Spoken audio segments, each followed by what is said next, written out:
ನಿಮ್ಮ 2ನೇ ಅಧ್ಯಾಯವಾದ ತ್ರಿಭುಜಗಳು.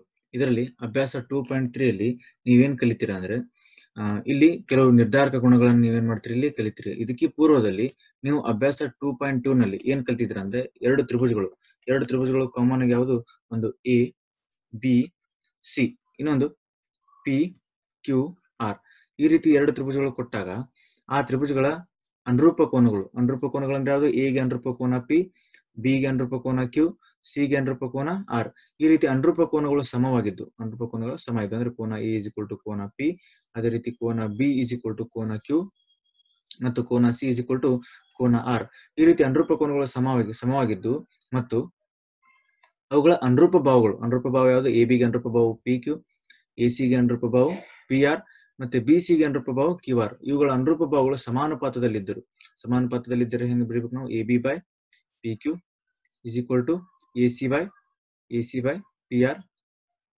ಅದೇ ರೀತಿ B C by Q R ಅವುಗಳ ಅನುರೂಪ ಭಾವಗಳು ಸಮಾನುಪಾತದಲ್ಲಿದ್ದರೆ ನಾವೇನ್ ಹೇಳ್ತಿದ್ವಿ ಅವುಗಳು ಆ ಎರಡೂ ತ್ರಿಭುಜಗಳು ಸಮರೂಪ ತ್ರಿಭುಜಗಳು ಅಂತ ಹೇಳ್ತಿದ್ವಿ ನಾವು. ತ್ರಿಭುಜ ಎ ಬಿ ಸಿ ಸಮರೂಪ ತ್ರಿಭುಜ ಪಿ ಕ್ಯೂ ಆರ್ ಅಂತ ನಾವು ಹೇಳ್ತಿದ್ವಿ. ಇದು ನೀವು ಅಭ್ಯಾಸ 2.2 ನಲ್ಲಿ ಕಲ್ತಿದ್ದೀರಾ. ಹಾಗಾದ್ರೆ ಈ ಅಭ್ಯಾಸ 2.3 ನಲ್ಲಿ ಏನ್ ಕಲ್ತೀರ ಅಂದ್ರೆ ಇಲ್ಲಿ ನೀವು ಕೆಲವು ನಿರ್ಧಾರಕ ಗುಣಗಳನ್ನ ಕಲಿತೀರಿ. ನಿರ್ಧಾರಕ ಗುಣಗಳು ಎದಕ್ಕೆ ಉಪಯೋಗ ಅದಾವ ಅಂದ್ರೆ ಈಗ ಇಲ್ಲಿ ಈ ಎರಡು ತ್ರಿಭುಜಗಳು ಸಮರೂಪ ಅದಾವ ಅಂದ್ರೆ ನೀವು ಎಷ್ಟು ಅಂಶಗಳನ್ನ ತೆಗೆದುಕೊಳ್ತಿದ್ರಿ ಇಲ್ಲಿ 6 ಅಂಶ ಅಂದ್ರೆ 3 ಕೋನ ತೆಗೆದುಕೊಳ್ತಿದ್ರಿ ಮತ್ತು 3 ಭಾವಗಳನ್ನ ತೆಗೆದುಕೊಂಡು ಆ ಕೋನಗಳು ಸಮವಾಗಿದ್ದು ಮತ್ತು ಭಾವಗಳು ಸಮಾನುಪಾತದಲ್ಲಿದ್ದಾಗ ಏನ ಹೇಳ್ತಿದ್ರಿ ನೀವು ಆ ತ್ರಿಭುಜಗಳು ಸಮರೂಪ ಅಂತ ಹೇಳ್ತಿದ್ರಿ. ಇಲ್ಲಿ ನಿರ್ಧಾರಕ ಗುಣಗಳಿಂದ ನಾವೇನ್ ಮಾಡ್ಬೋದು ಅಂದ್ರೆ ಕೇವಲ ಕೆಲವು ಕಡಿಮೆ ಅಂಶಗಳನ್ನು ತೆಗೆದುಕೊಂಡು ಅಂದ್ರೆ ಕೇವಲ 3 ಕೋನಗಳನ್ನು ತೆಗೆದುಕೊಂಡು ಅಥವಾ 3 ಭಾವಗಳನ್ನು ತೆಗೆದುಕೊಂಡು ಅಥವಾ 2 ಕೋನ 1 ಭಾವಗಳನ್ನ ಕಡಿಮೆ ಅಂಶಗಳನ್ನ ತೆಗೆದುಕೊಂಡು ನಾವೇನ್ ಹೇಳ್ಬೋದು ಈ ಎರಡು ತ್ರಿಭುಜಗಳು ಸಮರೂಪ ಅದಾವು ಅಂತ ನಾವೇನ್ ಮಾಡ್ಬೋದು ಈಸಿಯಾಗಿ ಹೇಳ್ಬೋದು. ಹಾಗಾದ್ರೆ ಆ ನಿರ್ಧಾರಕ ಗುಣಗಳು ಯಾವುದಂದ್ರೆ ಮೊದಲನೇದಾಗಿ ಕೋನ ನಿರ್ಧಾರಕ ಗುಣ. ಹಾಗಾದ್ರೆ ಕೋನ ನಿರ್ಧಾರಕ ಗುಣದಲ್ಲಿ ಏನ್ ಬರ್ತದೆ ಅಂದ್ರೆ ಎರಡು ತ್ರಿಭುಜಗಳಲ್ಲಿ ಸಾಮಾನ್ಯ ಕೋನಗಳು ಸಮವಿದ್ರೆ ನಾವೇನ್ ಮಾಡ್ಬೋದು ಆ ತ್ರಿಭುಜಗಳು ಸಮರೂಪ ಅದಾವು ಅಂತ ನಾವು ಹೇಳ್ಬೋದು. ಅದೇ ಆ ನಿರ್ಧಾರಕ ಗುಣದಲ್ಲಿ ಮತ್ತೆ ಕೋನ ನಿರ್ಧಾರಕ ಗುಣ ಬರ್ತದೆ. ಅದೇ ರೀತಿ ಬಾಹು ನಿರ್ಧಾರಕ ಗುಣ ಮತ್ತು ಬಾಹು ನಿರ್ಧಾರಕ ಗುಣಗಳು ಬರ್ತವೆ. ಈ ನಿರ್ಧಾರಕ ಗುಣಗಳಿಂದ ನಾವೇನ್ ಮಾಡಬಹುದಂದ್ರೆ ಈ ಎರಡು ತ್ರಿಭುಜಗಳು ಸಮರೂಪ ಅದಾವು ಇಲ್ಲ ಅಂತ ನಾವು ಏನ್ ಮಾಡ್ಬೋದು ಈಸಿಯಾಗಿ ಕಂಡು ಹಿಡಿಬಹುದು. ಈಗ ನೆಕ್ಸ್ಟ್ ನಾವೇನ್ ಮಾಡೋಣ ಒಂದೊಂದಾಗಿ ನಿರ್ಧಾರಕ ಗುಣಗಳನ್ನ ಅರ್ಥ ಮಾಡ್ಕೊಳ್ತಾ ಹೋಗೋಣ. ಮೊದಲನೇದಾಗಿ ಏನ್ ಬರ್ತದೆ ಅಂದ್ರೆ ಕೋನ ನಿರ್ಧಾರಕ ಗುಣ. ಈಗ ನಾವು ಎರಡು ತ್ರಿಭುಜ ತೆಗೆದುಕೊಂಡಿವಿ ಇದರಲ್ಲಿ for example A B C and P Q R ಈ ರೀತಿ ಎರಡು ತ್ರಿಭುಜಗಳು ತೆಗೆದುಕೊಂಡಾಗ ನಮಗೆ ಕೋನ ನಿರ್ಧಾರಕ ಗುಣ ಏನ್ ಹೇಳ್ತದೆ ಅಂದ್ರೆ ಎರಡು ತ್ರಿಭುಜಗಳು ಅವುಗಳ ಅನುರೂಪ ಕೋನ ಯಾವುದು ಎ ಕೋನ ಎಗೆ ಕೋನ ಪಿ ಮತ್ತೆ ಕೋನ ಬಿ ಗೆ ಯಾವುದು ಕೋನ ಕ್ಯೂ ಅದೇ ರೀತಿ ಕೋನ ಸಿ ಗೆ ಕೋನ ಆರ್ ಅವುಗಳ ಅನುರೂಪ ಕೋನಗಳು ಸಮವಾಗಿದ್ದು ಒಂದ್ ವೇಳೆ ಅವುಗಳ ಅನುರೂಪ ಕೋನಗಳು ಸಮವಾಗಿದ್ರೆ ಅವುಗಳು ಏನಾಗ್ತವೆ ಸಮರೂಪ ತ್ರಿಭುಜಗಳಾಗ್ತವೆ. ಹಾಗಾದ್ರೆ ನಾವೇನ್ ಹೇಳ್ಬೋದು ಕೋನ ನಿರ್ಧಾರಕ ಗುಣದಿಂದ ಕೋನ ಎ ಇಸ್ ಈಕ್ವಲ್ ಟು ಕೋನ ಪಿ ಕೋನ ಬಿ ಇಸ್ ಈಕ್ವಲ್ ಟು ಕೋನ ಕ್ಯೂ ಕೋನ ಸಿ ಇಸ್ ಈಕ್ವಲ್ ಟು ಕೋನ ಆರ್ ಕೇವಲ 3 ಅಂಶಗಳು. ಈ 3 ಅಂಶಗಳಿಂದ ನಾವೇನ್ ಹೇಳ್ಬೋದು ಆ ತ್ರಿಭುಜಗಳು ಏನಾಗ್ತಾವ ಸಮರೂಪ ತ್ರಿಭುಜಗಳಾಗ್ತಾವ ಅಂತ ಹೇಳ್ಬೋದು. ತ್ರಿಭುಜ ಎ ಬಿ ಸಿ ಸಮರೂಪ ತ್ರಿಭುಜ ಪಿ ಕ್ಯೂ ಆರ್ ಈ ನಿರ್ಧಾರಕ ಗುಣಗಳಿಂದ ಕೆಲವು ಕಡಿಮೆ ಅಂಶಗಳಿಂದನೇ ನಾವೇನ್ ಮಾಡ್ಬೋದು ಆ ತ್ರಿಭುಜಗಳು ಸಮರೂಪ ಅದಾವು ಅಂತ ನಾವೇನ್ ಮಾಡ್ಬೋದು ಈಸಿಯಾಗಿ ಹೇಳ್ಬೋದು. ಹಾಗಾದ್ರೆ ಅವುಗಳ ಕೋನಗಳು ಸಮವಿದ್ದರೆ ಅವುಗಳು ಅನುರೂಪ ಭಾವಗಳು ಏನಿರ್ತಾವ ಸಮಾನುಪಾತದಲ್ಲಿ ಇದ್ದಾಗ ಮಾತ್ರ ಏನಾಗಿರ್ತಾವು ಸಮರೂಪವಾಗಿರ್ತಾವ. ಹಂಗಂದ್ರೆ ಅದ ಅರ್ಥ ಏನು ಕೋನಗಳು ಸಮ ಇದ್ರೆ ಭಾವಗಳು ಸಮಾನುಪಾತದಲ್ಲಿ ಇರ್ತಾವ. ಭಾವಗಳು ಸಮಾನುಪಾತದಲ್ಲಿ ಇದಾವ ಅಂದ್ರೆ ಆ ತ್ರಿಭುಜಗಳು ಸಮರೂಪ ತ್ರಿಭುಜಗಳು ಆಗಿರ್ತವೆ. ಹಂಗಂದ್ರೆ ಇದು ಕೋಕೋ ನಿರ್ಧಾರಕ ಗುಣ. ಅವುಗಳ ಅನುರೂಪ ಕೋನಗಳು ಸಮ ಇದ್ರೆ ಆ ತ್ರಿಭುಜಗಳು ಸಮರೂಪ ತ್ರಿಭುಜಗಳು. ನಂತರ ಬರುವಂತ ನಿರ್ಧಾರಕ ಗುಣ ಈ ಕೋಕೋ ನಿರ್ಧಾರಕ ಗುಣದೊಳಗೆ ಇನ್ನೊಂದು ನಿರ್ಧಾರಕ ಗುಣ ಯಾವ್ದು ಬರ್ತದೆ ಅಂದ್ರೆ ಕೋನ ನಿರ್ಧಾರಕ ಗುಣ. ಅಂದ್ರೆ ಈ ನಿರ್ಧಾರಕ ಗುಣ ಏನ್ ಹೇಳ್ತದೆ ಅಂದ್ರೆ ಇದ್ರಲ್ಲಿ ಫಾರ್ ಎಕ್ಸಾಂಪಲ್ ತ್ರಿಭುಜ A B C and P Q R ಎರಡು ತ್ರಿಭುಜಗಳನ್ನ ತೆಗೆದುಕೊಂಡಾಗ ಈಗ ನಾವು ಏನ್ ಹೇಳ್ತೇವೆ ಅಂದ್ರೆ ಎರಡು ತ್ರಿಭುಜಗಳಲ್ಲಿ ಅನುರೂಪ ಎರಡು ಕೋನಗಳು ಅಂದ್ರೆ ಎರಡು ತ್ರಿಭುಜ ಆ ತ್ರಿಭುಜದಲ್ಲಿ ಎರಡು ಕೋನಗಳು ಸಮ ಇರ್ಬೇಕು ಅಂದ್ರೆ ಅನುರೂಪ ಎರಡು ಕೋನಗಳು ಸಮವಾಗಿರ್ಬೇಕು. ಅಂದ್ರೆ ಕೋನ ಎ ಗೆ ಕೋನ ಪಿ ಅದೇ ರೀತಿ ಕೋನ ಬಿ ಗೆ ಕೋನ ಕ್ಯೂ ಅನುರೂಪ ಎರಡು ಕೋನಗಳು ಸಮನಾಗಿರ್ಬೇಕು. ಕೋನ ಎ ಕೋನ ಪಿ ಅಂಡ್ ಕೋನ ಬಿ ಇಸ್ ಈಕ್ವಲ್ ಟು ಕೋನ ಕ್ಯೂ ಎರಡು ಕೋನಗಳು ಸಮನಾಗಿದ್ರೆ ಆ ತ್ರಿಭುಜಗಳು ಏನಾಗ್ತಾವ ಸಮರೂಪ ತ್ರಿಭುಜಗಳಾಗ್ತಾವ. ಅಂದ್ರೆ ಕೋನ ನಿರ್ಧಾರಕ ಗುಣದಲ್ಲಿ 3 ಕೋನಗಳು ಸಮ ಇರಬೇಕು. ಆದ್ರೆ ಇಲ್ಲಿ ಕೇವಲ 2 ಕೋನಗಳು. ಯಾಕಂದ್ರೆ ನಿಮಗೆ ಗೊತ್ತಿದೆ ತ್ರಿಭುಜದ ಒಟ್ಟು ಒಳಕೋನಗಳ ಮೊತ್ತ 180. ಹಂಗಂದ್ರೆ ತ್ರಿಭುಜದ 2 ಕೋನಗಳು ನಿಮ್ಗೆ ಗೊತ್ತಿದ್ರೆ 3ನೇ ಕೋನ ಈಸಿಯಾಗಿ ಕಂಡುಹಿಡಬಹುದು ನೀವು. ಅದೇ ರೀತಿ 2 ಕೋನಗಳು ಸಮವಾಗಿದ್ದು 3ನೇ ಕೋನ ಏನಿರ್ತದೆ ಅದು ಸಮ ಇದ್ದೇ ಇರ್ತದೆ. ಯಾಕಂದ್ರೆ ಇದರಲ್ಲೂ ಅದೇ ಕೋನ ಬರ್ತೈತಿ, ಇದರಲ್ಲೂ ಅದೇ ಕೋನ ಬರ್ತೈತಿ. ಯಾಕಂದ್ರೆ 180ರಲ್ಲಿ 2 ಕೋನ ಕಳೆದ್ರೆ ಇದ್ರಲ್ಲಿ ಎಷ್ಟು ಆನ್ಸರ್ ಬರ್ತದೆ, ಅದೇ 180ರಲ್ಲಿ ಇವು ಸೇಮ್ ಆನ್ಸರ್ ಇರ್ತಾವೆ, ಅದರಲ್ಲೂ ಕಳೆದ್ರೆ ಇದೇ ಆನ್ಸರ್ ಬರ್ತದೆ. ಅಂದ್ರೆ ಇದರ ಅರ್ಥ ಏನು, 2 ಕೋನ ಸಮ ಇದ್ರೆ 3ನೇ ಕೋನ ಆಟೋಮೆಟಿಕ್ ಸಮ ಇರ್ತದೆ. 3ನೇ ಕೋನ ಆಟೋಮೆಟಿಕ್ ಸಮ ಇರ್ತಂದ್ರೆ ಕೋನ ನಿರ್ಧಾರಕ ಗುಣನೇ ಅದು. ಆದ್ರೆ ಅದಕ್ಕೆ ಮತ್ತೆ ಏನ್ ಮಾಡ್ರೆ ಸಬ್ ಡಿವೈಡ್ ಮಾಡೋರು ಏನ್ ಮಾಡ್ರೆ ಅದರಲ್ಲಿ ಮತ್ತೆ ಕೋನ ನಿರ್ಧಾರಕ ಕೊಟ್ಟರು. ಅಂದ್ರೆ ಇದರ ಅರ್ಥ ಏನು, 2 ಕೋನ ಸಮ ಇದ್ರು 3ನೇ ಕೋನ ಸಮ ಇರ್ತೈತಿ. 3ನೇ ಕೋನ ಸಮ ಇದ್ರು ನಾವೇನ್ ಹೇಳ್ಬೋದು, ತ್ರಿಭುಜ ಎ ಬಿ ಸಿ ಸಮರೂಪ ತ್ರಿಭುಜ ಪಿ ಕ್ಯೂ ಆರ್. 2 ಕೋನಗಳಿಂದ ನಾವೇನ್ ಮಾಡ್ಬೋದು, ಆ ತ್ರಿಭುಜಗಳೇನದು ಸಮರೂಪ ಅದಾವ ಅಂತ ನಾವೇನ್ ಮಾಡ್ಬೋದು, ಈಸಿಯಾಗಿ ಹೇಳ್ಬೋದು. ಇದು ಕೋನ ನಿರ್ಧಾರಕ ಗುಣದ ಒಳಗಿನ ಇನ್ನೊಂದು ನಿರ್ಧಾರಕ ಗುಣ ಯಾವುದು, ಕೋಕೋ ನಿರ್ಧಾರಕ ಗುಣ. ನಂತರ ಬರುವಂತ ನಿರ್ಧಾರಕ ಗುಣ ಯಾವ್ದಂದ್ರೆ ಬಾಹು ನಿರ್ಧಾರಕ ಗುಣ. ಇಲ್ಲಿ 2 ತ್ರಿಭುಜಗಳು ಕೊಟ್ಟಿದ್ದಾರೆ. For example A B C and P Q R. ಈಗ ಈ ನಿರ್ಧಾರಕ ಗುಣ ಏನ್ ಹೇಳ್ತೈತೆ ಅಂದ್ರೆ, ಬಾಹು ನಿರ್ಧಾರಕ ಗುಣ ಏನ್ ಹೇಳ್ತೈತೆ ಅಂದ್ರೆ, 2 ತ್ರಿಭುಜಗಳ ಅನುರೂಪ ಬಾಹುಗಳು ಯಾವು, ಎ ಬಿಗೆ ಅನುರೂಪ ಬಾಹು ಪಿ ಕ್ಯೂ, ಎ ಸಿಗೆ ಅನುರೂಪ ಬಾಹು ಪಿ ಆರ್ ಅಂಡ್ ಬಿ ಸಿಗೆ ಅನುರೂಪ ಬಾಹು ಯಾವುದು, ಕ್ಯೂ ಆರ್. ಈ ರೀತಿ ಈ ಅನುರೂಪ ಬಾಹುಗಳು ಸಮಾನುಪಾತದಲ್ಲಿ ಇರ್ಬೇಕಂತೆ. ಹಂಗಂದ್ರೆ ಸಮಾನುಪಾತದಲ್ಲಿ ಹೇಗೆ ಬರ್ತೀರಿ ನೀವು, A B by P Q ಬರ್ತೀರಿ and A C by P R ಬರ್ತೀರಿ, ಮತ್ತೆ B C by Q R ಬರ್ತೀರಿ. ಈ ರೀತಿ ಸಮಾನುಪಾತದಲ್ಲಿ ಇದ್ದರೆ ಆ ತ್ರಿಭುಜಗಳು ಏನಾಗ್ತವೆ, ಸಮರೂಪ ತ್ರಿಭುಜಗಳು ಆಗ್ತವೆ. ಹಂಗಂದ್ರೆ ನಾವು ಈಸಿಯಾಗಿ ಕೇವಲ ಅನುರೂಪ ಬಾಹುಗಳು ಸಮಾನುಪಾತದಲ್ಲಿ ಇದ್ರೆ ಮಾತ್ರ ನಾವೇನ್ ಬರೀಬಹುದು, ಆ ಡೈರೆಕ್ಟ್ ಆಗಿ ನಾವೇನ್ ಬರೀಬಹುದು, ತ್ರಿಭುಜ ಎ ಬಿ ಸಿ ಸಮರೂಪ ತ್ರಿಭುಜ ಪಿ ಕ್ಯೂ ಆರ್ ಅಂತ ಬರೀಬಹುದು. ಇದರ ಅರ್ಥ ಏನು, ಇದರ ಅರ್ಥ ಏನಂದ್ರೆ ಆ ಅನುರೂಪ ಬಾಹುಗಳು ಸಮಾನುಪಾತದಲ್ಲಿದ್ರೆ ಆಟೋಮೆಟಿಕ್ ಅವರ ಕೋನಗಳು ಸಮ ಇರ್ತವೆ. ಕೋನಗಳು ಸಮ ಇತ್ತಂದ್ರೆ ಕೋನಗಳು ಸಮ ಅದು, ಅನುರೂಪ ಬಾಹುಗಳು ಸಮಾನುಪಾತದಲ್ಲದ, ಆದ್ದರಿಂದ ಸಮರೂಪ ತ್ರಿಭುಜಗಳು. ಈಗ ಅದೇನಾಗ್ತದೆ ಅಂದ್ರೆ ಅನುರೂಪ ಬಾಹುಗಳು ಸಮಾನುಪಾತದಲ್ಲಿದ್ರೆ ಆಟೋಮೆಟಿಕ್ ಅದು ಕೋನ ಸಮ ಆಗಿರ್ತವೆ. ಕೋನ ಸಮ ಆದ್ರೆ ನಿಮ್ಗೆ ಗೊತ್ತಾಗಿದೆ 2 ತ್ರಿಭುಜಗಳು ಏನಾಗವು, ಸಮರೂಪ ತ್ರಿಭುಜಗಳು. ಈಗ ಈ ಬಾಹು ನಿರ್ಧಾರಕ ಗುಣ ಅಷ್ಟೇ ಹೇಳ್ತದೆ, ಅನುರೂಪ ಬಾಹುಗಳು ಸಮಾನುಪಾತದಲ್ಲಿದ್ರೆ ಆ 2 ತ್ರಿಭುಜಗಳು ಸಮರೂಪ ತ್ರಿಭುಜಗಳು.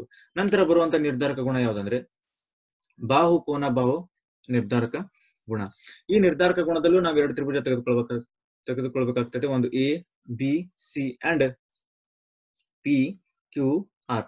ಈಗ ಏನ್ ಹೇಳ್ತೈತೆ ಅಂದ್ರೆ, 2 ತ್ರಿಭುಜಗಳ 2 ಅನುರೂಪ ಬಾಹುಗಳು ಯಾವ್ದಾದ್ರು ತೆಗೆದುಕೊಳ್ಬೇಕು ನೀವು. ಎ ಬಿ ಮತ್ತೆ ಅದಕ್ಕೆ ಅನುರೂಪ ಪಿ ಕ್ಯೂ, ಎ ಸಿಗೆ ಪಿ ಆರ್.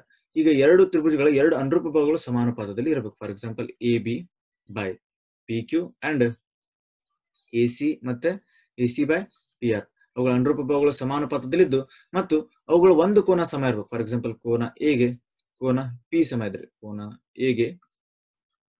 ಕೋನ ಪಿ ಸಮ ಇದ್ದರೆ ಅವುಗಳು ಸಮರೂಪ ತ್ರಿಭುಜಗಳಾಗ್ತವೆ. ಹಂಗಂದ್ರೆ ನಾವು 2 ಬಾಹುಗಳ ಅನುರೂಪ ಬಾಹುಗಳು ಸಮಾನುಪಾತದಲ್ಲಿದಾವೆ ಮತ್ತು ಒಂದು ಕೋನ ಸಮ ಐತಿ. ಈಸಿಯಾಗಿ ನಾವೇನ್ ಬರೀಬಹುದು, ತ್ರಿಭುಜ ಎ ಬಿ ಸಿ ಸಮರೂಪ ತ್ರಿಭುಜ ಪಿ ಕ್ಯೂ ಆರ್ ಅಂತ ನಾವೇನ್ ಮಾಡ್ಬೋದು, ಈಸಿಯಾಗಿ ಬರೀಬಹುದು. ಇದು ಯಾವ ನಿರ್ಧಾರಕ ಗುಣ, ಬಾಕೋಬ ನಿರ್ಧಾರಕ ಗುಣ. ಇದು ಏನ್ ಹೇಳ್ತದೆ, 2 ತ್ರಿಭುಜದಲ್ಲಿ ಯಾವ್ದಾದ್ರು 2 ಅನುರೂಪ ಬಾಹುಗಳು ಏನಿರ್ಬೇಕು, ಸಮಾನುಪಾತದಲ್ಲಿ ಇರಬೇಕು ಮತ್ತು ಒಂದು ಕೋನ ಏನಿರ್ಬೇಕು, ಸಮ ಇತ್ತಂದ್ರೆ ಆ ತ್ರಿಭುಜಗಳು ಏನಾಗ್ತವೆ, ಸಮರೂಪ ತ್ರಿಭುಜಗಳು ಆಗ್ತವೆ. ಇದು ಬಾಕೋಬ ನಿರ್ಧಾರಕ ಗುಣ. ಈ ನಿರ್ಧಾರಕ ಗುಣಗಳನ್ನ ನಾವೇನ್ ಮಾಡುತ್ತೇವೆ, ಇಲ್ಲಿ ಇದರದ ಪ್ರಮೇಯಗಳನ್ನ ನಾವು ಬಿಡಿಸಬೇಕಾಗ್ತದೆ. ಈ ಪ್ರಮೇಯಗಳು ನಾವು ಮುಂದಿನ ಭಾಗದಲ್ಲಿ ನಾವೇನ್ ಮಾಡ್ತೇವೆ, ಬಿಡಿಸ್ತೀವಿ. ಹಾಗಾದ್ರೆ ಈ ಭಾಗದಲ್ಲಿ ನೀವು ಏನ್ ಮಾಡ್ಬೇಕು, ಈ ಎಲ್ಲಾ ನಿರ್ಧಾರಕ ಗುಣಗಳನ್ನ ನೀವು ಅರ್ಥ ಮಾಡ್ಕೊಂಡು ಮತ್ತೆ ಇದಕ್ಕೆ ಕೆಲವು ಸಂಬಂಧಿಸಿದ ಲೆಕ್ಕಗಳನ್ನು ಬಿಡಿಸಿದಾಗ ನಾವು ಮುಂದಿನ ಭಾಗದಲ್ಲಿ ನಿಮ್ಗೆ ಏನ್ ಮಾಡ್ತೇವೆ, ಇವುಗಳ ಪ್ರಮೇಯಗಳನ್ನ ನಾವೇನ್ ಮಾಡ್ತೇವೆ, ಬಿಡಿಸ್ತೇವೆ. ಹಾಗಾದ್ರೆ ಇದ್ರ ಮೇಲೆ ಇದು ಕ್ವಶನ್ಸ್ ಹೆಂಗ್ ಬರ್ತಾವ ಅಂದ್ರೆ, ಪ್ರಾಬ್ಲಮ್ಸ್ ಹೇಗ್ ಬರ್ತಾವ ಅಂದ್ರೆ, ಮೊದಲನೇದು ಕೆಳಗಿನ ತ್ರಿಭುಜದಲ್ಲಿ ಕೋನ ಪಿ ಅನ್ನು ಕಂಡಿಡ್ರಿ. ಹಾಗಾದ್ರೆ ಇದೇನಾಗಿದೆ, ಈ ಹೆಸರನ್ನು ಕೊಡ್ಬೇಕಾಗ್ತದೆ ಈ ತ್ರಿಭುಜಕ್ಕೆ ನಾವು. ಫಾರ್ ಎಕ್ಸಾಂಪಲ್ ಯಾವ ಕೊಡೋಣ ಅಂದ್ರೆ, ಇದಕ್ಕೆ ಕೋನ, ಇದು ತ್ರಿಭುಜ ಎ ಬಿ ಸಿ ಮತ್ತೆ ಇದು ಎ ಬಿ ಸಿ, ಇನ್ನೊಂದು ಇದೆಷ್ಟು ಬರ್ತದೆ, ಪಿ ಪಿ ಪಿ ಆರ್ ಐತೆ. ಕ್ವಶನ್ ಟೆಕ್ಸ್ಟ್ ಬುಕ್ ಒಳಗೆ ಏನೈತೆ, ಆರ್ ಪಿ ಅಂಡ್ ಕ್ಯೂ ಐತೆ. ಈ ರೀತಿ ಕೊಟ್ಟಾಗ ಈಗ ಏನ್ ಹೇಳ್ತಾ ಅಂದ್ರೆ ಕ್ವಶನ್ ಅವನು ಒಂದು ಈ ವ್ಯಾಲ್ಯೂಸ್ ಇದೆ. ವ್ಯಾಲ್ಯೂಸ್ ಯಾವ ರೀತಿ ಇದಾವೆ ಅಂದ್ರೆ, ಒಂದು ಇದು 3.8 ಐತೆ, 3.8. ಇದು 3√3 ಐತೆ, ಇದು 6. ಅದೇ ರೀತಿ ಇದು 6√3 ಅಂಡ್ ಇದು 7.6 ಅಂಡ್ ಇದು 12 ಇದೆ. ಈಗ ಏನಾಗ್ತೈತೆ ಅಂದ್ರೆ ನಿಮ್ಮ ಟೆಕ್ಸ್ಟ್ ಬುಕ್ ನಲ್ಲಿ ತ್ರಿಭುಜಗಳು ಚೇಂಜ್ ಕೊಟ್ಟಿರ್ತಾನೆ. ನಾವೇನು ಸ್ವಲ್ಪ ವ್ಯಾಲ್ಯೂಸ್ ಏನ್ ಮಾಡ್ತೇವೆ ಅಲ್ಟರ್ನೇಟ್ ಮಾಡ್ಕೊಂಡಿವಿ. ಅಲ್ಟರ್ನೇಟ್ ಮಾಡ್ಕೊಂಡ್ರೇನು, ಫಾರ್ ಎಕ್ಸಾಂಪಲ್ ಇದು ABC ಇದ್ರೆ ಅದು PQ ಇರುತ್ತೆ, ಇದು PQ ಇದ್ರೆ ಅದು ABC ಇರ್ತದೆ. ಫಾರ್ ಎಕ್ಸಾಂಪಲ್ ನಾವು ಟೆಕ್ಸ್ಟ್ ಬುಕ್ ನಾಗೆ ಬರ್ಕೊಂಡು ಟೆಕ್ಸ್ಟ್ ಬುಕ್ ನ ಅಲ್ಲಿ ಹೇಗಿರುವಾಗ ಹಂಗೆ ಬರ್ಕೊಂಡು ಅಂದ್ರೆ ಇದೇನಾಗ್ತದೆ, ಇದು R ಆಗ್ತದೆ, ಇದು P ಆಗ್ತದೆ, ಇದು ಏನಾಗ್ತದೆ Q ಆಗ್ತದೆ, ಇದು ಏನಿದು A ಅಂಡ್ B ಮತ್ತು ಇದೇನಾಗ್ತದೆ C ಆಗ್ತದೆ. ಈ ರೀತಿಯಾಗಿ ನೀವು ಇದು ಟೆಕ್ಸ್ಟ್ ಬುಕ್ ನಲ್ಲಿ ಇರುವಂತ ಕ್ವಶನ್. ನಾವು ಸ್ವಲ್ಪ ಹೆಸರನ್ನ ಚೇಂಜ್ ಮಾಡಿದ್ವಿ, ಈಗ ಅದನ್ನ ಕರೆಕ್ಟ್ ಆಗೈತಿ. ಇದು RPQ, ಇದೇನಿದು ABC. ABC ವ್ಯಾಲ್ಯೂ ಎಷ್ಟೈತಿ, ಒಂದು AB 3.8, AC 3√3 ಅಂಡ್ BC 6.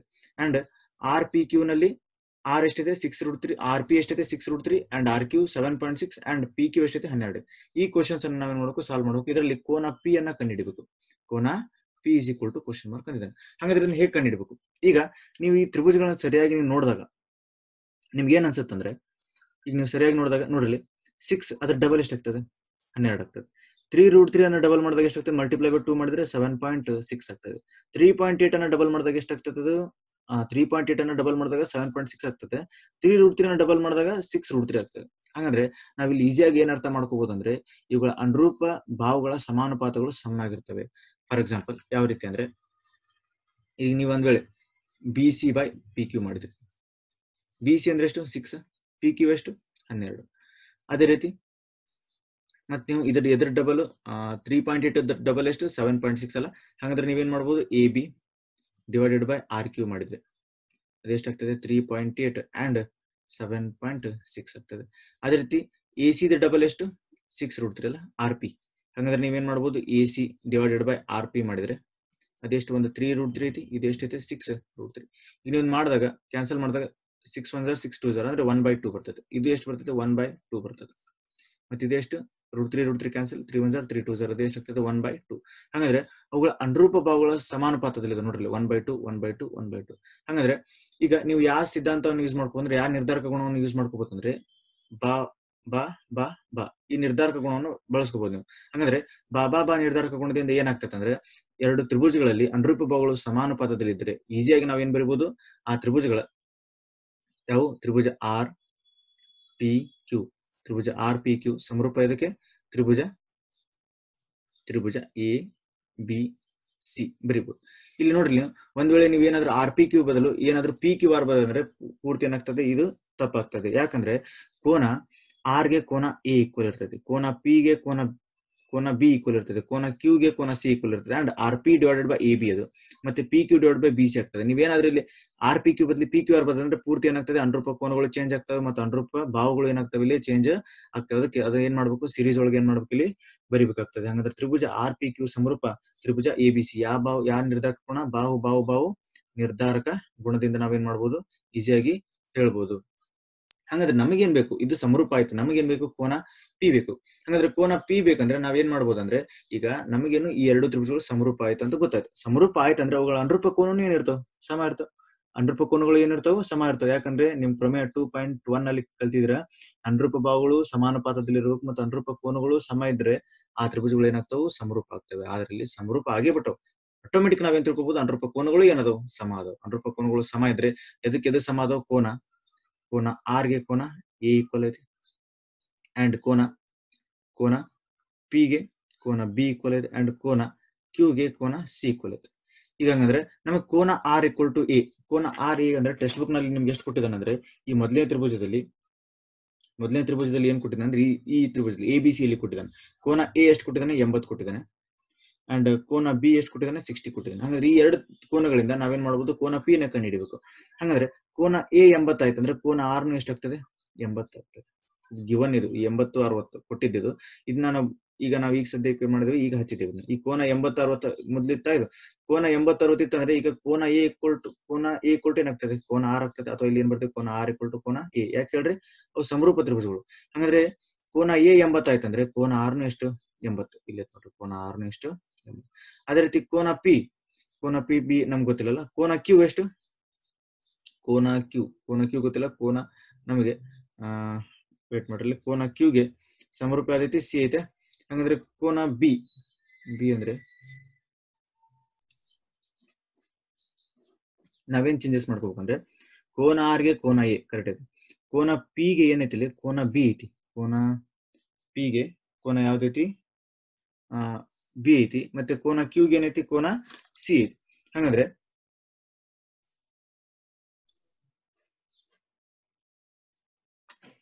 ಈ ಸೀರೀಸ್ ಅನ್ನ ತಪ್ಪಾಗಿ ಬರ್ಕೊಂಡಿದ್ವಿ. ಏನಂದ್ರೆ ಕೋನ ಆರ್ ಪಿ ಕ್ಯೂ ಕೋನ ಎ ಬಿ ಸಿ ಅಲ್ಲ. ಅದು ಯಾಕೆ ಹೇಳ್ರಿ, ಕೋನ ನಾವೇನ್ ಮಾಡ್ಕೊಂಡಿವಿ ನೋಡ್ರಿ, ಎ ಬಿಗೆ ಯಾವ್ದು ಬರ್ಕೊಂಡಿವಿ ಆರ್ ಕ್ಯೂ ಐತಿ, ಎ ಬಿಗೆ ಆರ್ ಕ್ಯೂ. ಅದ್ರಲ್ಲಿ ಏನಾಗ್ತದೆ ಆರ್ ಕ್ಯೂ ಪಿ ಆಗ್ಬೇಕದು ನೋಡ್ರಿ. ಎ ಬಿಗೆ ಯಾವ್ದೈತಿ ಆರ್ ಕ್ಯೂ ಐತಲ್ಲ, ಎ ಬಿಗೆ ಆರ್ ಕ್ಯೂ ಬರೆಯೋ ಬದ್ಲಿ ನಾವೇನ್ ಮಾಡಿದ್ವಿ ಎ ಬಿಗೆ ಆರ್ ಪಿ ಬರ್ದಿದ್ವಿ. ಅದರಿಂದ ಅದೇನದು ಎಕ್ಸಾಕ್ಟ್ ಆಗಿ ಬರೆದ್ರೆ ಆರ್ ಕ್ಯೂ ಪಿ, ಅದು ಆರ್ ಕ್ಯೂ ಪಿ ಸಮರೂಪ ತ್ರಿಭುಜ ಎ ಬಿ ಸಿ. ಅವಾಗ ಚೇಂಜಸ್ ಆಗಿ ಏನಾಗ್ತದೆ, ಕೋನ ಆರ್ ಇಸ್ ಈಕ್ವಲ್ ಟು ಕೋನ ಆರ್ ಇಸ್ ಈಕ್ವಲ್ ಟು ಕೋನ ಎ ಅಂಡ್ ಕೋನ ಕ್ಯೂ ಇಸ್ ಈಕ್ವಲ್ ಟು ಕೋನ ಬಿ ಅಂಡ್ ಕೋನ ಪಿ ಇಸ್ ಈಕ್ವಲ್ ಟು ಕೋನ ಸಿ. ಹಂಗಂದ್ರೆ ಕೋನ ಎ ಎಷ್ಟು 80, ಹಂಗಂದ್ರೆ ಕೋನ ಆರ್ ಎಷ್ಟಾಗ್ತದೆ 80 ಆಗ್ತದೆ. ಅಂಡ್ ಕೋನ ಬಿ ಎಷ್ಟು 60 ಅಂಡ್ ಕೋನ ಕ್ಯೂನ ಎಷ್ಟಾಗ್ತದೆ 60 ಆಗುತ್ತೆ. ನಮಗೇನ್ ಬೇಕು, ಕೋನ ಪಿ ಬೇಕಲ್ಲ. ಕೋನ ಪಿ ನಾವು ಈಸಿಯಾಗಿ ಕಂಡುಹಿಡಿಬಹುದು. ಅಂದ್ರೆ ಎರಡು ತ್ರಿಭುಜಗಳು, ಒಂದು ತ್ರಿಭುಜದಲ್ಲಿ ಎರಡು ಕೋನ ಗೊತ್ತಿದ್ದರೆ ಇನ್ನೊಂದು ಕೋನ ನೀವು ಈಸಿಯಾಗಿ ಏನ್ ಮಾಡ್ಬೋದು ಕಂಡುಹಿಡಿಬಹುದು. ಹೆಂಗಂದ್ರೆ ಟೋಟಲ್ ಮೊತ್ತ ಎಷ್ಟು 180. ಈಗ 180ರಲ್ಲಿ ಇದು 80 ಕಳೆದ್ರೆ 100, ಮತ್ತೆ 100ರಲ್ಲಿ 60 ಕಳೆದ್ರೆ ಟೋಟಲ್ ಎಷ್ಟಾಗ್ತದೆ 40 ಆಗ್ತದೆ. ಹಂಗಾದ್ರೆ ನಾವು ಈಸಿಯಾಗಿ ಏನ್ ಮಾಡ್ಬೋದು, ಕೋನ ಪಿ ಮತ್ತೆ ಕೋನ ಸಿ ಏನ್ ಮಾಡ್ಬೋದು ಕಂಡುಹಿಡಿಬಹುದು. ಈ ರೀತಿಯಾಗಿ ನೀವೇನ್ ಮಾಡ್ಬೋದು, ಇಲ್ಲಿ ಕೋನ ಪಿ ಇಸ್ ಈಕ್ವಲ್ ಟು ಎಷ್ಟಾಗ್ತದೆ 40 ಆಗ್ತದೆ. ಈ ರೀತಿಯಾಗಿ ನೀವು ಬಾ ನಿರ್ಧಾರಕ ಗುಣದಿಂದ ನೀವೇನ್ ಮಾಡಿದ್ರಿ, ಇಲ್ಲಿ ಕೋನ ಪಿ ಅನ್ನ ನೀವೇನ್ ಮಾಡಿದ್ರಿ ಕಂಡುಹಿಡಿದ್ರಿ. ಆದ್ರೆ ಸ್ವಲ್ಪ ಏನ್ ಮಾಡ್ಬೇಕು, ಈ ಸಿರೀಸ್ ಬರ್ಕೊಂಡಾಗ ನೀವೇನ್ ಮಾಡ್ಬೇಕು ಸರಿಯಾಗಿ ನೋಡಿ ಬರ್ಕೋಬೇಕಾಗ್ತದೆ. ಹೇಗಂದ್ರೆ ಆರ್ ಕ್ಯೂಗೆ ಎ ಬಿ, ಆರ್ ಕ್ಯೂಗೆ ಎ ಬಿ, ಅದೇ ರೀತಿ ಕ್ಯೂ ಪಿಗೆ ಬಿ ಸಿ, ಕ್ಯೂ ಪಿಗೆ ಬಿ ಸಿ, ಮತ್ತೆ ಆರ್ ಪಿಗೆ ಎ ಸಿ, ಆರ್ ಪಿಗೆ ಎ ಸಿ. ಇದರಲ್ಲಿ ಏನಾದ್ರೂ ಚೇಂಜಸ್ ಆಯ್ತು ಅಂದ್ರೆ ನಿಮ್ಗೆ ಏನಾಗಲ್ಲ, ಸರಿಯಾಗಿ ಕೋನಗಳು ಏನಾಗಲ್ಲ ಆನ್ಸರ್ ಸಿಗೋದಿಲ್ಲ. ಆದ್ರಿಂದ ಅದನ್ನ ಸರಿಯಾಗಿ ನೋಡ್ಕೊಂಡು ನೀವೇನ್ ನೋಡ್ಬೇಕಾಗ್ತದೆ, ಇಲ್ಲಿ ಬರಿಬೇಕಾಗ್ತದೆ. ನೆಕ್ಸ್ಟ್ ಕ್ವಶನ್ ಯಾವ ರೀತಿ ಬರ್ತೈತೆ ಅಂದ್ರೆ, ಇಲ್ಲಿ ಕೊಟ್ಟಿರೋ ಚಿತ್ರ ಹೇಗೈತೆ ಅಂದ್ರೆ ಈ ರೀತಿ ಇದೆ. ಅದಕ್ಕೆ ನಾವು ಸರಿಯಾಗಿ ಹೆಸರು ಕೊಟ್ರೆ ಈ ರೀತಿಯಾಗಿ ಬರ್ತೈತೆ. ಇದು ಎ, ಇದು ಡಿ, ಇದು ಓ, ಇದು ಸಿ, ಮತ್ತೆ ಇದು ಬಿ ಆಗ್ತದೆ. ಈಗ ನಮ್ಗೆ ಏನ್ ಕೊಟ್ಟಿದ್ದಾನೆ ಅಂದ್ರೆ, ಕೊಟ್ಟಿರೋ ಚಿತ್ರದಲ್ಲಿ O A into O B and O C into O D ಆಗಿವೆ. ನಾವೇನ್ ಮಾಡ್ಬೇಕು, ಕೋನ ಎ ಮತ್ತು ಕೋನ ಸಿ ಅನ್ನ ಈಕ್ವಲ್ ಅದಾವ ಅಂತ ನಾವು ಹೇಳ್ಬೇಕು, ಮತ್ತೆ ಕೋನ ಬಿ ಮತ್ತೆ ಕೋನ ಡಿ ಈಕ್ವಲ್ ಅದಾವ ಅಂತ ನಾವೇನ್ ನೋಡ್ಬೇಕಾಗ್ತದೆ, ಇಲ್ಲಿ ಸಾಧಿಸಬೇಕಾಗ್ತದೆ. ಹಾಗಂದ್ರೆ ನಮ್ಗೆ ದತ್ತ ಏನಿದೆ ಅಂದ್ರೆ, ದತ್ತ ಏನಂದ್ರೆ O A into O B is equal to O C into O D ಅಂತ ಇದೆ. ನಾವಿನ್ ಯಾವ ರೀತಿ ಬರ್ಕೋಬೇಕಂದ್ರೆ, ಓ ಎ ಇದೆ, ಈಗ ನಾವೇನ್ ಮಾಡೋದು ಇಂಟು ಓ ಸಿ ಏನ್ ಮಾಡ್ಬೋದು ಡಿವೈಡೆಡ್ ಬೈ ಓ ಸಿ. ಅದೇ ರೀತಿ ಓ ಡಿ ಐತೆ, ಇಂಟು ಓ ಬಿ ಇದೇ ಮಾಡ್ಬೋದು ಡಿವೈಡೆಡ್ ಬೈ ಓ ಬಿ ಆಗಿ ಬರ್ಕೋಬಹುದು. ಹಾಗಾದ್ರೆ ಇಲ್ಲಿ ಏನಾಯ್ತು, O A by O C and O D by O B. ನೋಡ್ರಿ ಈ ತ್ರಿಭುಜದಲ್ಲಿ ಒಂದು ಓ ಎ ಡಿ ಅಲ್ಲಿ ಒಂದು ಓ ಸಿ ಬಿ ಅಲ್ಲಿ ನೋಡ್ರಿ O A by O C ಐತಿ, O A by O C. ಹಾಗಂದ್ರೆ ಈ ಬಾವು ಅನುಪಾತ ಏನೈತಿ, ಎದಕ್ಕೆ ಈಕ್ವಲ್ ಐತದ ಓ ಡಿ ಮತ್ತೆ ಓ ಬಿ. ಹಾಗಂದ್ರೆ ಇವುಗಳ ಅನುರೂಪ ಬಾವು, ಓ ಎಗೆ ಅನುರೂಪ ಬಾವು ಓ ಸಿ ಮತ್ತೆ ಓ ಡಿಗೆ ಅನುರೂಪ ಬಾವು ಓ ಬಿಗಳು ಸಮಾನುಪಾತದಲ್ಲಿದ್ದರೆ ನಾವು ಈಸಿಯಾಗಿ ಏನ್ ಹೇಳ್ಬೋದು, ಮತ್ತೆ ಸಮಾನುಪಾತದಲ್ಲಿ ಇದಾವು. ಮತ್ತೆ ಇಲ್ಲಿ ಈ ಕೋನ ನೋಡ್ರಿ, ಒಂದು ಕೋನ ಎ ಓ ಡಿ ಮತ್ತೆ ಸಿ ಓ ಡಿ ಸಮ ಇರ್ತಾವ. ಯಾಕೆ ಸಮ ಇರ್ತಾವ ಅಂದ್ರೆ ಇವುಗಳಿಗೆ ಏನಂತ ನಾವು ಶೃಂಗಾಭಿಮುಖ ಕೋನಗಳು ಅಂತೇವೆ. ಏನಂತೇವಿ, ಶೃಂಗಾಭಿಮುಖ ಕೋನಗಳು. ಹಂಗಂದ್ರೆ ತ್ರಿಭುಜದಲ್ಲಿ ಈ ಕೋನ A O D equal to ತ್ರಿಭುಜದಲ್ಲಿ ಯಾವ್ದು ಕೋನ ಸಿ ಓ ಡಿ ಎರಡು ಈಕ್ವಲ್ ಅದ. ಎ ಓ ಡಿಗೆ ಈಕ್ವಲ್ ಯಾವ್ದೈತಿ, ಸಿ ಓ ಡಿ ಐತಿ. ರೀಸನ್ ಏನು, ಇದು ಯಾವ ಕೋನ ಶೃಂಗಾಭಿಮುಖ ಕೋನ ಆಗ್ತವೆ. ಹಾಗಂದ್ರೆ ಶೃಂಗಾಭಿಮುಖ ಕೋನಗಳು ಈಕ್ವಲ್ ಅದಾವು, ಮತ್ತೆ ಅವುಗಳ ಅನುರೂಪ ಭಾಗಗಳು ಏನದಾವಲ್ಲಿ ಸಮಾನುಪಾತದಲ್ಲಿ. ಅಂದ್ರೆ ಇದು ಯಾವ್ದಂದ್ರೆ ಇದು ಬಾಕೋಬಾ ನಿರ್ಧಾರ ಕೋನ.